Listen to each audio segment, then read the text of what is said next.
Baik, assalamualaikum warahmatullahi wabarakatuh. Waalaikumsalam warahmatullahi wabarakatuh. Alhamdulillahirabbil alamin wa bihi nasta'in ala umuri dunya waddin. Wassalatu wassalamu ala asyrafil anbiya wal imamil mursalin sayyidina wa maulana Muhammadin wa ala alihi wa sahbihi wa sallim ajma'in. Amma ba'd. Yang terhormat Bapak dosen pengampu mata kuliah Bank dan Lembaga Keuangan Syariah, yaitu Bapak Labib Nubati MSI, dan teman-teman kelas HKIC yang kami banggakan. Dalam video ini kami akan mempresentasikan laporan hasil observasi kami yang telah dilakukan pada hari Jumat tanggal 7 November 2025 yang bertempat di BMT Al-Amin Sejahtera, yaitu di Jalan Raya Gunung Pati kilometer 5. Oke, langsung saja. Kami ini dari kelompok 4 dan akan mempresentasikan laporan hasil observasi tersebut. Namun sebelum presentasi laporan hasil observasi tadi, saya akan memperkenalkan rekan-rekan kelompok saya, yaitu yang pertama Mbak Layanetu Sifat, yang kedua Mas Ahmad Misbahul Munir, yang ketiga Ahmad Nur Faizin, yang keempat Rima Nela Hanova, yang kelima Sri Dia Lestari, yang keenam Anggraini Kusumasari, yang ketujuh Aman Ikhlasul Ahmad, dan yang terakhir Ahmad Rizal Umam. Seperti itu, perkenalkan saya juga sebagai moderator dari kelompok ini, yaitu Raffi Muhammad Hudzaifah.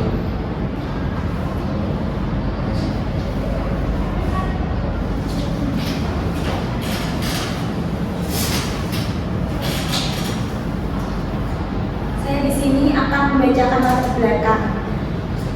Latar belakang hasil observasi kami yaitu sistem ekonomi Islam yang berlandaskan prinsip tanpa riba semakin berkembang dengan akad mudharabah sebagai salah satu instrumen utama.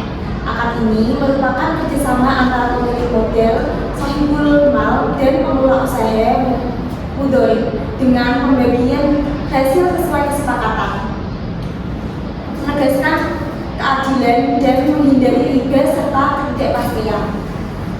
Dalam praktek perbankan syariah, mudharabah digunakan pada produk pembiayaan dan simpanan, menghubungkan dana nasabah dengan investasi halal di sektor real. Landasan yuridis akad ini tercantum dalam Al-Quran, Sunnah Nabi Muhammad SAW, serta aturan di Indonesia seperti Fatwa DSN MUI dan Undang-Undang Perbankan Syariah.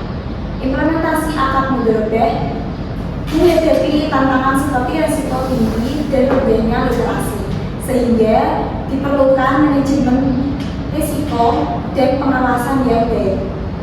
Yang kedua adalah tujuan observasi. Tujuan observasi yang pertama yaitu memahami praktek pembiayaan syariah melalui akad mudharabah di SPBS BMT Al-Amin secara langsung, mulai dari pengajuan hingga pelaksanaan akad. Yang kedua yaitu menganalisis kesesuaian pelaksanaan akad dengan prinsip ekonomi Islam.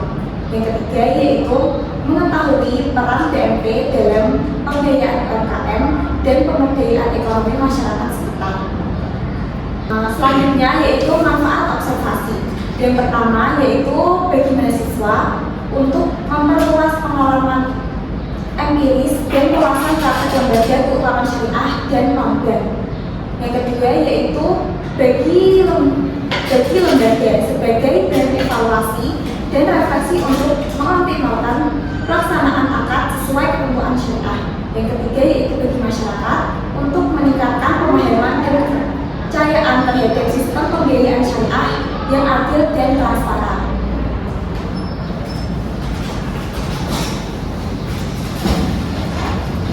Baik, di sini saya akan meneruskan dengan bab 2, yaitu gambaran umum BMT Al-Amin Sejahtera Kudus.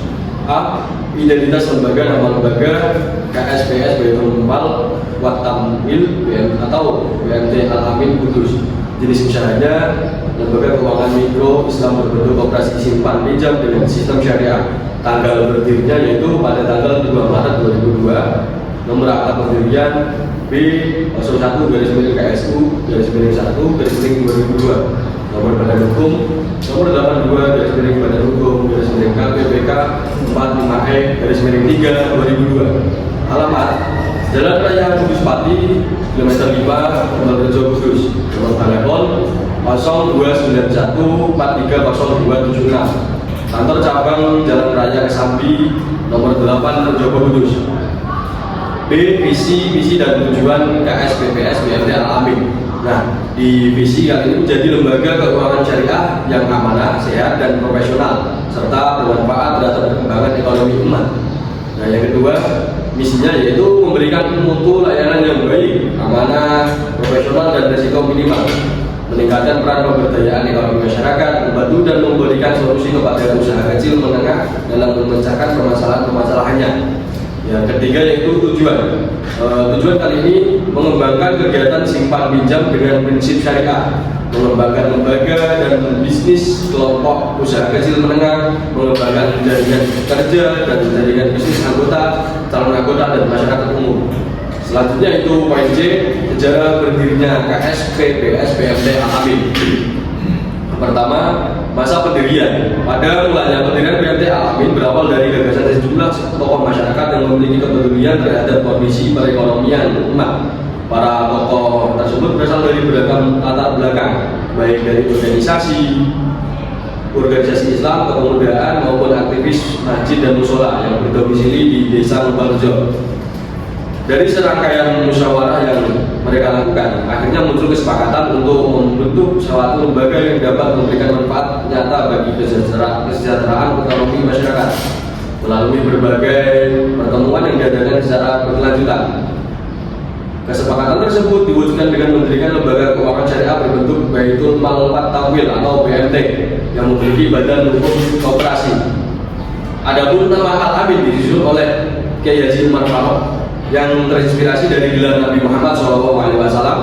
Nama tersebut dipilih dengan harapan agar lembaga ini dapat menjadi institusi yang terpercaya, khususnya di mata masyarakat dan para anggotanya. Hingga kini, BMT Al-Amin terus menunjukkan perkembangan yang signifikan. Dukungan dan kepercayaan masyarakat semakin meningkat dan berdampak pada bertambahnya jumlah aset yang dikelola. Oleh karena itu, perkembangan BMT Al-Amin dapat dibagi menjadi dua tahap utama, yaitu masa awal pendirian dan masa pengembangannya.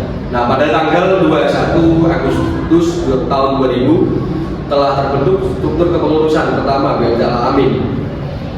Dengan terbentuknya kepengurusan tersebut, maka lembaga BMT Al-Amin secara organisasi telah berdiri secara utuh.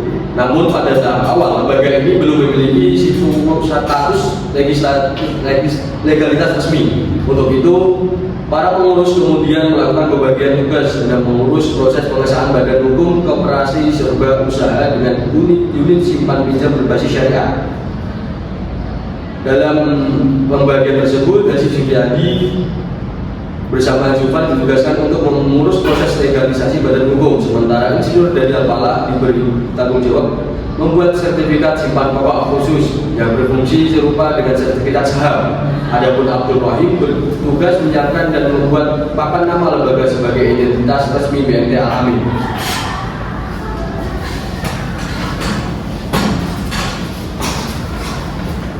Selanjutnya saya akan melanjutkan dari poin C, secara berdirinya KPPS BMT Al-Amin. Masa perkembangan. Pada tanggal 9 Maret 2001, para pengurus dan anggota BMT Al-Amin mengadakan acara selamatan sebagai acara syukur atas rencana pembukaan kantor baru yang dijadwalkan pada 12 Maret 2001. Saat itu, tanggal 12 Maret 2001 resmi ditetapkan sebagai hari berdirinya BMT Al-Amin, walaupun dana awal yang berhasil dari kumpulan hanya sekitar 5 juta.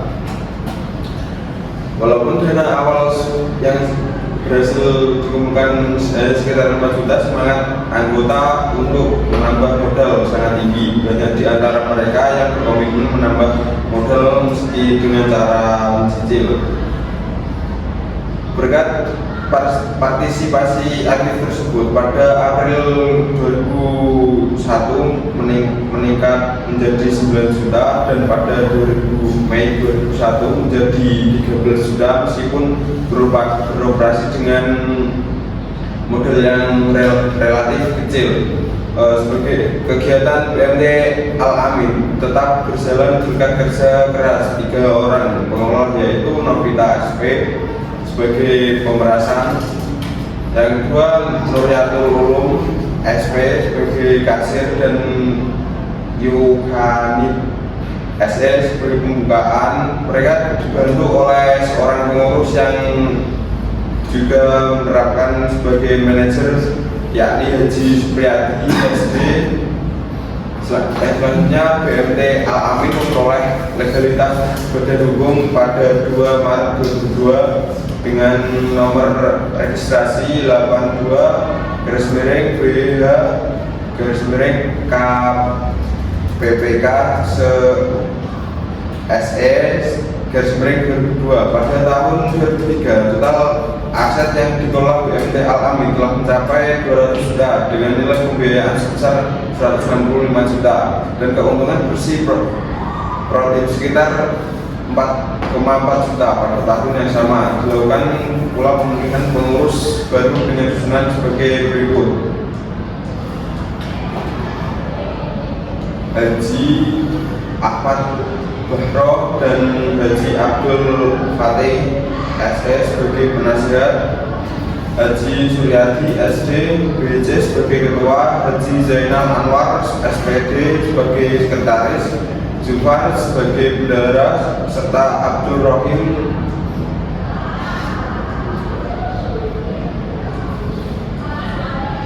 yang selanjutnya pada tahun 2006 BMT Al-Amin memperoleh dana PKPS BM dari pemerintah sebesar 100 juta. Dana tersebut kemudian dikelola melalui unit pelayanan kas OPK yang berlokasi di Jogja. Pada saat itu total aset BMT mencapai 400 juta, sehingga jika digabungkan dengan dana PKPS BM, jumlah aset keseluruhan mencapai 500 juta. Dengan hubungan fasilitas yang ada, pengurus dan pengelola terus berupaya mengembangkan lembaga dengan menggali sumber dana baru baik dari anggota lama maupun calon anggota baru. Upaya tersebut membuahkan hasil signifikan. Pada tahun 2007 nilai aset menjadi sekitar 700 juta dan 2 tahun kemudian, tepatnya 2009, BMT Al-Amin melonjak hingga mencapai 1, miliar. Memasuki tahun 2014, BMT Al-Amin membuka kantor layanan baru di Pekeng, namun kantor cabang tersebut tidak mampu bertahan lama karena terdampak krisis yang melanda beberapa BMT lain serta kurangnya dukungan masyarakat sekitar.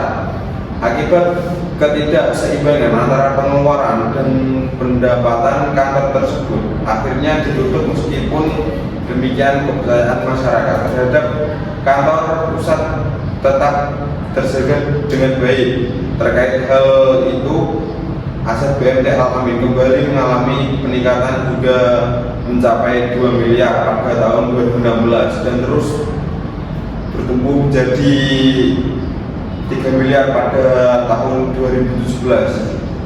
Yang selanjutnya, DEP susunan pengurus pengawas dan DPS periode 2023 sampai 2028. Pengurus: Ketua Bagus Pandu Wicaksana S.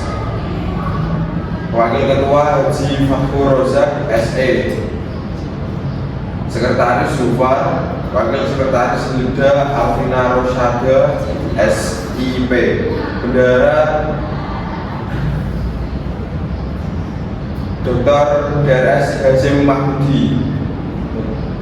Pengawas: Ketua Muhaimin, anggota Farhan MPD, anggota DRS Haji Dalkim.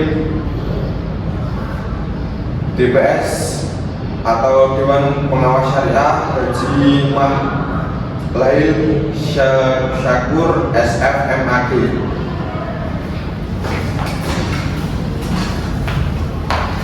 Selanjutnya saya akan menyampaikan poin E pada 2, yaitu produk KS PPS BMT Al-Amin Kudus. BMT Al-Amin Kudus mempunyai 2 produk yang ditawarkan kepada konsumen berkarakter syariah, yaitu simpanan dan pembiayaan. Adapun jenis produk yang dimiliki adalah sebagai berikut. 1. Produk simpanan. Simpanan dana atau tabungan merupakan komponen yang paling utama dalam model kerja koperasi, di mana pertambahan nilai uang sangatlah menentukan keberlangsungan dari kinerja BMT Al-Amin Kudus.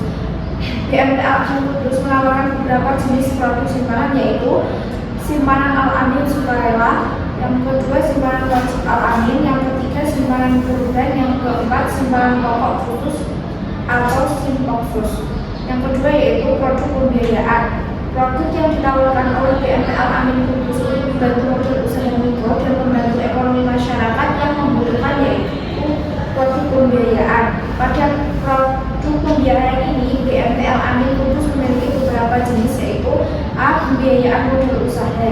Pembiayaan ini dapat digunakan untuk membantu memenuhi kebutuhan model usaha mikro masyarakat. Akad yang digunakan adalah syariah, mudharabah, dan musyarakah. B.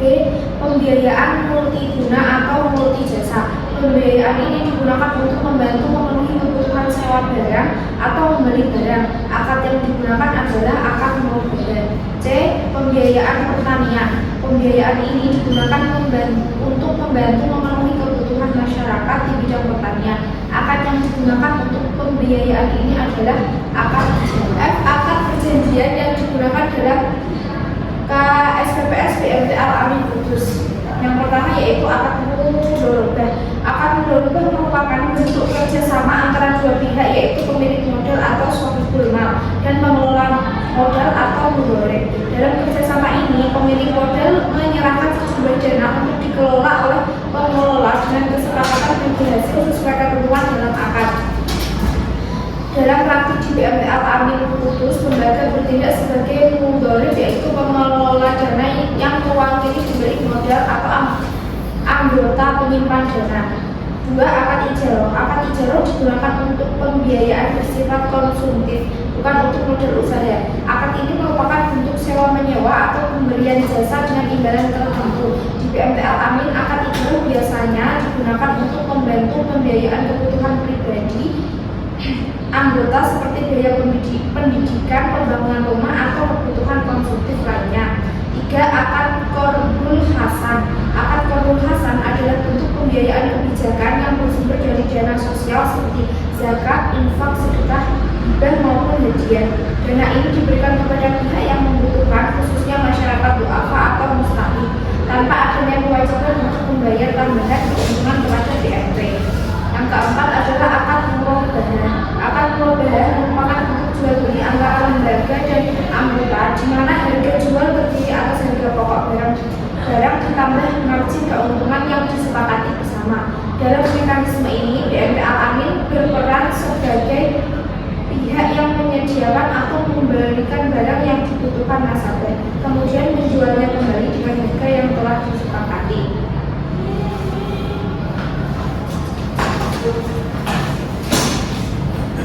Berikutnya itu bab 3, hasil temuan lapangan dan analisis. Yang pertama dari gambaran observasinya, observasi ini dilakukan di KSPPS BMT Al-Amin Sejahtera Kudus yang beralamat di Jalan Raya Kudus, Pati, kilometer 5, Ngebalaju Kudus, yang dilaksanakan pada tanggal 7 November 2025 dengan narasumber utama yaitu Bapak Haji Zainal Anwar selaku pimpinan BMT Al-Amin Sejahtera Kudus.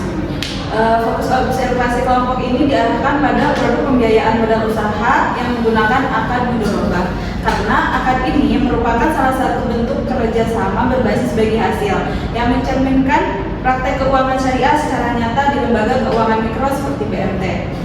Dari data hasil observasi ini diperoleh melalui wawancara secara langsung dengan pihak lembaga, pengamatan terhadap proses pembiayaan dan kegiatan pembiayaan BMT Al-Amin. Hasil dari temuan kelompok kami kemudian dianalisis berdasarkan 3 aspek utama, yaitu mekanisme atau proses pembiayaan, akad atau dasar hukum dan pelaksanaan, serta implementasi kesesuaian dengan prinsip syariah. Berikutnya ada yang sekilas mengenai akad mudharabah. Akad mudharabah ini merupakan bentuk kerjasama antara dua pihak, yaitu pihak pertama sebagai pemilik modal atau sahibul mal yang menyediakan seluruh dana, dan pihak kedua sebagai pengelola atau mudharib yang bertanggung jawab mengelola modal tersebut sesuai dengan kesepakatan yang tercantum dalam akad. Pada praktek lembaga keuangan syariah, akad mudharabah ini merupakan salah satu bentuk kerjasama usaha yang paling mencerminkan nilai keadilan dan kemitraan dalam Islam. Akad ini banyak digunakan dalam pembiayaan modal usaha karena memberikan kesempatan bagi anggota atau pelaku usaha kecil untuk memperoleh modal tanpa harus menanggung beban bunga sebagaimana sistem konvensional. Dalam sistem mudharabah, keuntungannya bersifat dinamis, tergantung pada hasil usaha yang dijalankan. Hal ini menjadikan mudharabah tidak hanya sebagai bentuk transaksi ekonomi, tetapi juga sarana pemberdayaan ekonomi umat. Pelaksanaan akad mudharabah ini di lembaga keuangan syariah termasuk BMT yang berpedoman pada Fatwa DSN MUI nomor 17 dari DSN Strip MUI / 4 Romawi / 2000 tentang pembiayaan mudharabah. Fatwa tersebut menegaskan bahwa setiap lembaga keuangan syariah wajib menjaga transparansi, kejujuran, dan menghindari unsur riba, gharar, serta maisir. Dengan karakteristik tersebut, akad mudharabah menjadi objek observasi yang relevan untuk memahami bagaimana prinsip syariah diterapkan dalam pembiayaan nyata di lapangan, serta bagaimana lembaga seperti BMT Al-Amin Sejahtera Kudus ini memastikan bahwa kegiatan pembiayaan tetap sesuai dengan nilai-nilai Islam.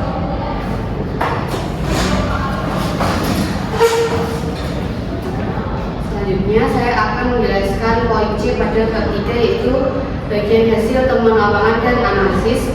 Yang pertama, mekanisme atau proses pembiayaan. Jadi berdasarkan hasil wawancara kami dengan Bapak Haji Zainal Anwar selaku pimpinan BMT Al-Amin Sejahtera Kudus, proses pembiayaan di lembaga ini itu dimulai dari pendaftaran anggota terlebih dahulu. Jadi siapapun yang ingin mengajukan pembiayaan wajib menjadi anggota resmi BMT terlebih dahulu.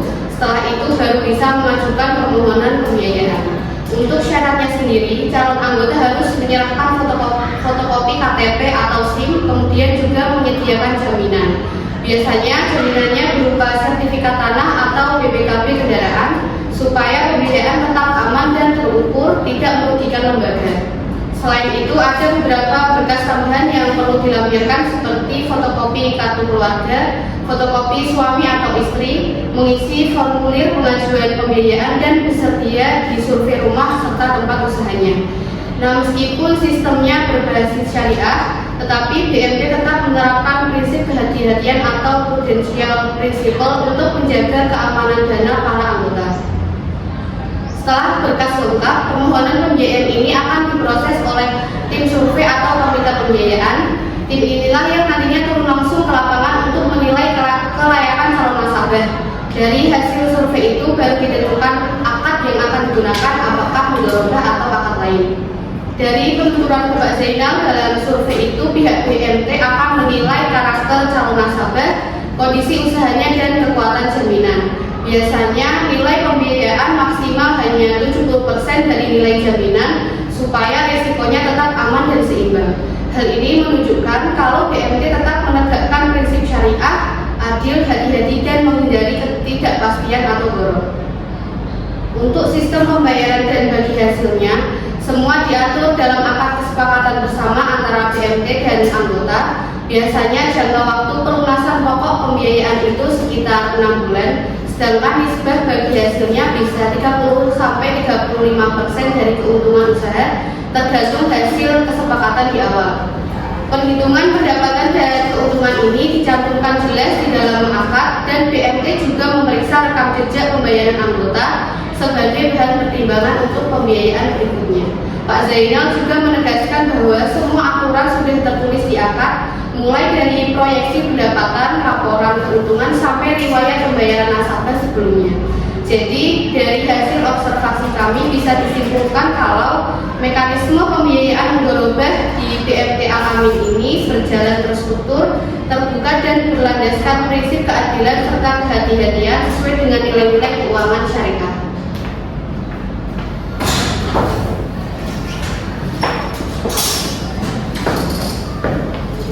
Baik, terima kasih. Ini saya masih melanjutkan poin yang dibaca oleh rekan saya, yaitu Anggraini Rusmasari. Nah, pada pembahasan kali ini yaitu pembahasan mengenai analisis terkait akad produk dan dasar hukum. Nah, yang kami temukan dari hasil observasi dan analisis, akad yang paling diunggulkan oleh BMT Al-Amin Sejahtera Kudus adalah akad mudharabah, khususnya untuk pembiayaan modal usaha kecil dan menengah. Nah, menurut penjelasan dari Bapak Zainal sendiri, akad mudharabah dipilih karena sifatnya yang lebih fleksibel dibandingkan akad-akad yang lain seperti musyawarah atau murabahah. Dalam mudharabah, bagian keuntungan dilakukan berdasarkan hasil nyata usaha tanpa adanya bunga tetap, sehingga lebih mencerminkan keadilan dalam kerjasama usaha. Nah, menurut Bapak Zainal juga kesepakatan nisbah bagi hasil ditentukan berdasarkan prinsip win-win solution dengan mempertimbangkan proyeksi keuntungan dan kondisi usaha anggota. Tim survei BMT menyesuaikan persentase bagi hasil berdasarkan kemampuan dan risiko usaha. Jadi tetap ada analisis tersendiri yang dilakukan oleh tim survei BMT. Mekanisme ini menunjukkan penerapan prinsip syariah dalam keadilan distribusi hasil dan penghindaran eksploitasi. Nah, sebelum akan ditandatangani, pihak BMT juga selalu memberikan penjelasan yang rinci kepada anggota mengenai isi dan ketentuan akad. Nah, hal ini dilakukan karena sebagian besar anggota belum memahami betul apa konsep akad syariah secara mendalam.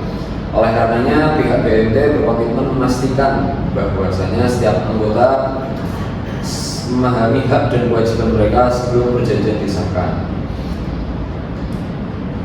Sebagai dasar hukumnya, BMT Al-Amin berpedoman pada fatwa Dewan Syariah Nasional Majelis Ulama Indonesia nomor 7 tahun 2000 tentang pembiayaan mudharabah. Pelaksanaan akad mudharabah juga selalu berada dalam pengawasan Dewan Pengawas Syariah atau yang biasa disingkat dengan DPS, yang merupakan perpanjangan tangan dari Dewan Syariah Nasional. Perpanjangan tangan ini yaitu merupakan dewan yang dibentuk dan direkomendasikan oleh Dewan Syariah Nasional itu sendiri. DPS memiliki kewenangan untuk memberikan rekomendasi, membetulkan atau bahkan menghentikan praktik pembiayaan bila ditemukan indikasi penyimpangan dari prinsip-prinsip syariah. Untuk menjaga agar akad terbebas dari unsur riba, gharar, dan maisir, BMT Al-Amin senantiasa melakukan konsultasi rutin dengan DPS. Prinsip kehati-hatian dalam akad ini ditunjukkan dengan adanya evaluasi terhadap keabsahan transaksi dan transparansi antara kedua belah pihak. Nah, pimpinan BMT sendiri menegaskan kalau ada hal yang sudah mendekati syubhat atau tidak jelas hukumnya, kami konsultasikan dulu ke DPS. Kalau ternyata tidak boleh, maka akad atau pelaksanaannya akan kami hentikan. Itu penegasan kalimat yang dikatakan oleh pimpinan BMT. Dengan demikian dapat disimpulkan bahwa akad mudharabah di BMT Al-Amin tidak hanya berlandaskan teori fikih muamalah, tetapi juga diterapkan secara praktis dengan bimbingan DPS agar sesuai dengan nilai-nilai syariah dan norma sosial.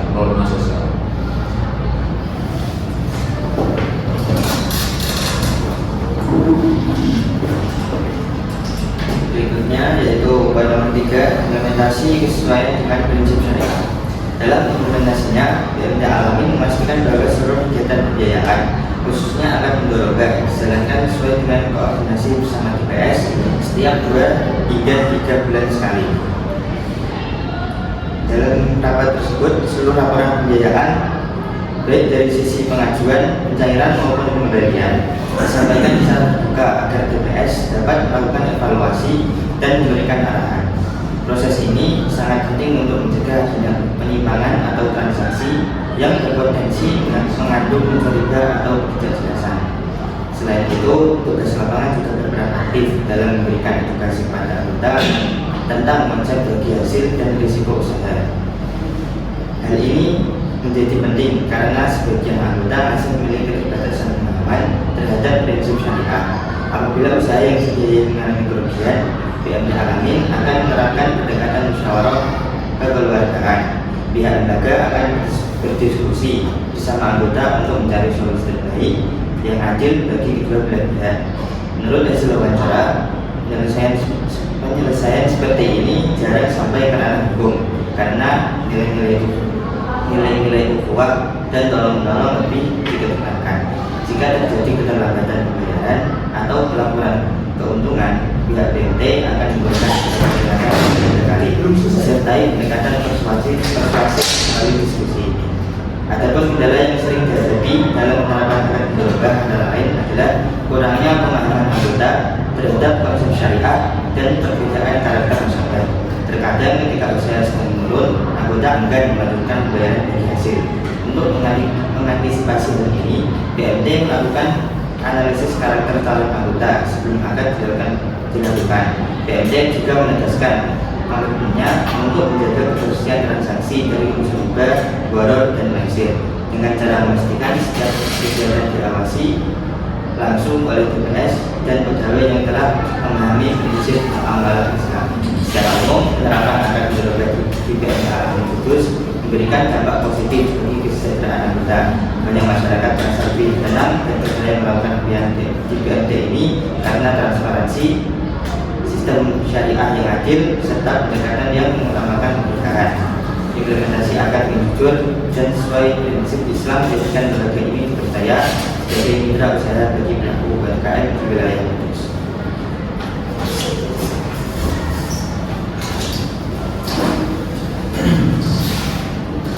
Saya akan membacakan kesimpulan dan saran dari laporan hasil observasi yang telah kami paparkan. Yang pertama yaitu kesimpulan. Berdasarkan hasil observasi yang kami lakukan di KSPPS BMT Al-Amin Center Kudus, dapat disimpulkan bahwa penerapan akad mudharabah dalam pembiayaan modal usaha di BMT Al-Amin telah berjalan sesuai dengan prinsip-prinsip syariah. Nah, secara umum pembiayaan mudharabah di BMT Al-Amin ini memiliki mekanisme yang terstruktur dan menerapkan prinsip kehati-hatian atau prudential principle, di mana setiap pengajuan pembiayaan harus melalui proses verifikasi, survei lapangan, serta analisis kelayakan calon anggota. Hal ini menunjukkan komitmen lembaga untuk menjaga keadilan dan menghindari praktik yang mengandung unsur goror atau ketidakjelasan. Akad mudharabah yang diterapkan di BMT Al-Amin ini juga berlandaskan pada fatwa DSN MUI nomor 7 tahun 2000 tentang pembiayaan mudharabah. Pihak lembaga selalu menjelaskan isi akad kepada anggota agar mereka memahami hak dan kewajiban masing-masing sebelum penandatanganan. Nisbah bagi hasil ditentukan berdasarkan kesepakatan bersama dengan memperhatikan kondisi dan potensi usaha nasabah. Pengawasan Dewan Pengawas Syariah atau DPS juga menjadi faktor penting dalam memastikan seluruh kegiatan pembiayaan berjalan sesuai syariat Islam dan bebas dari unsur riba, maisir, serta praktik yang memalukan atau syubhat. Dalam implementasinya, BMT Al-Amin ini menunjukkan komitmen tinggi terhadap prinsip keadilan dan tanggung jawab sosial.